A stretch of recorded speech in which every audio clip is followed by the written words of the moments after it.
নমস্কার বন্ধুরা, স্বাগত আমাদের চ্যানেলে। আজকে আমি আপনাদের বাড়ির ছেলে রূপে পূজিত হন চক্রবর্তী বাড়ির গণেশ ঠাকুর, সেই বিষয়ে কিছু তথ্যাবলী প্রদান করব। ভিডিও তথ্যটি আমার একজন সাবস্ক্রাইবার দেবপ্রিয়া চক্রবর্তী আমাকে প্রদান করেছেন। তথ্যটি তাদের বাড়ির গণেশ পুজো সম্পর্কিত তথ্যাবলী।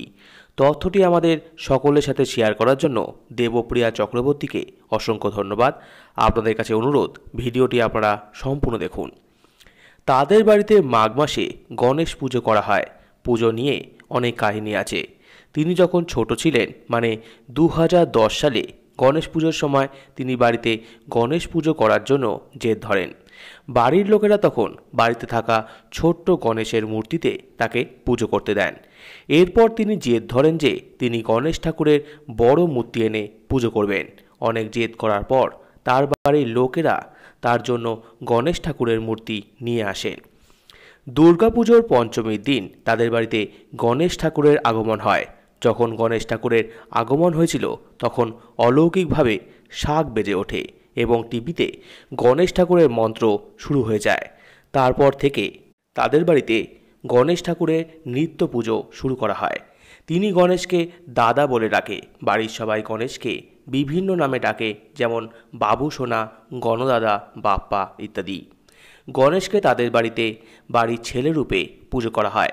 প্রত্যেক দিন সকালে ও সন্ধ্যাতে মিষ্টান্ন ভোগ ও দুপুরে 5 রকমের ভাজা তরকারি দিয়ে ভাতের ভোগ নিবেদন করা হয়। বাড়ির ছেলেকে সবাই পুজো করে।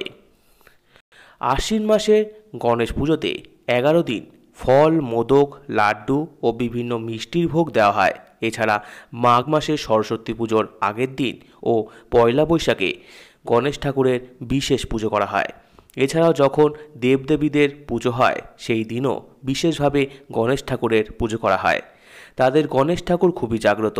তারা যে যা মনস্কামনা করেন তাদের সকল মনস্কামনা পূরণ করে। তারা বাড়ির সবাই মিলে গণেশ ঠাকুরের পুজো করেন।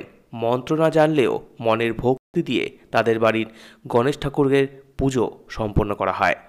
গণেশ ঠাকুর তাদের বাড়িতে দেবতা হিসাবে নয়, বাড়ির ছেলে হিসাবে অধিষ্ঠান করে আছেন। জয় গণেশ ঠাকুরের জয়। তো আমার এই ভিডিওটি ভালো লেগে থাকলে অবশ্যই লাইক করুন, আমাদের চ্যানেলকে সাবস্ক্রাইব করুন, ভিডিও পারবেন শেয়ার করুন, কমেন্ট করুন এবং ধন্যবাদ।